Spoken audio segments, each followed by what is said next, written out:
Yes, totally.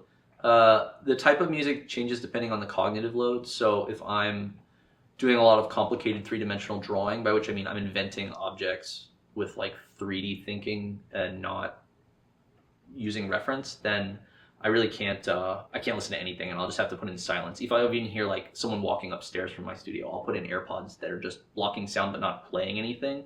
That's really important for me to just sort of protect. I think inventing form and language seem to occupy a really similar space in my brain. Don't know why. Don't know if that's true for other people.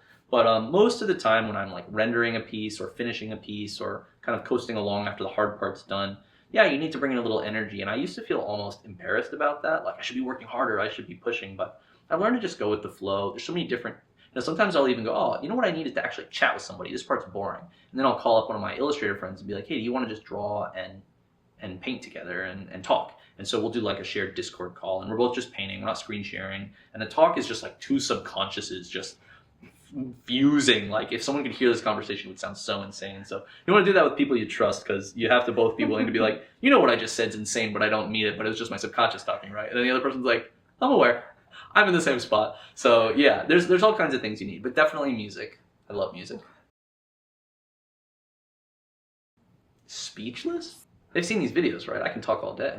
The thing that would make me speechless is if I like them but have nothing to say to them or nothing to ask them. So I can think of one particular example of this that actually happened to me. But in general, if I meet somebody, I'll talk them up. I've been able to go up to artists that, I mean, and I used to have a podcast where we interviewed artists that I thought of as famous and that I loved their work. And so I called them right up, cold call them and be like, do you want to talk to me for money or none or whatever is your jam? And they would say yes usually, which was so awesome. And sometimes they would ghost, which was sad.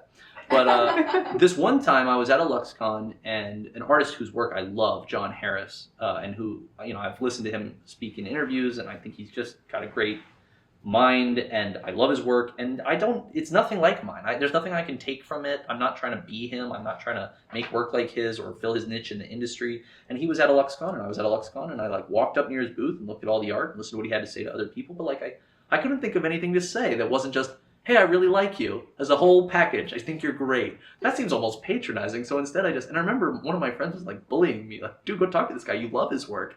I said, who cares?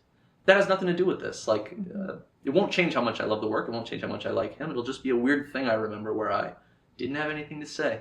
So John Harris, if you're listening, I think you're swell.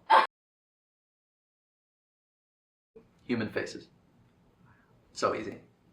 A human face is everything. I mean, I think all humans are programmed to feel that way to some degree. You can get the whole world in a face. You can paint a face, you can carve a face, you can puncture a face, you can tattoo a face, you can light a face, what can't be said with a human face? And the human face is so varied. I mean, it goes on and on. I just love it. So yeah, I could spend a whole lifetime there.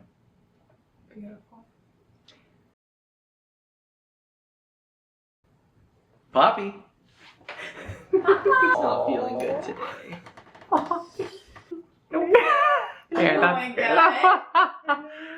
This is Poppy. I don't know if she's made me a better artist. Has she even made me more well-rounded? I think she's forced me to understand things about myself that I wanted not to be true. So I have a really deep capacity to focus, but it's fragile. If I'm hearing her sniffing around the studio or chewing on a bone or needing to go outside, I can't work at all. I mean, it just shatters me. It's all I can think about is what she needs and what she's doing. And so, yeah, I had to really learn how to double down on my focus. This question feels like it's supposed to be a joke, but in reality, I think you should always be trying to learn about yourself. And so, yeah, she's forced me to, because I was like really hype on like, oh, I'm going to deal with this weakness. I'm going to work in the middle of the kitchen and I'm going to make sure that everybody knows I can't be distracted. And it's like, I'm just not like that, actually. And so she made that very clear.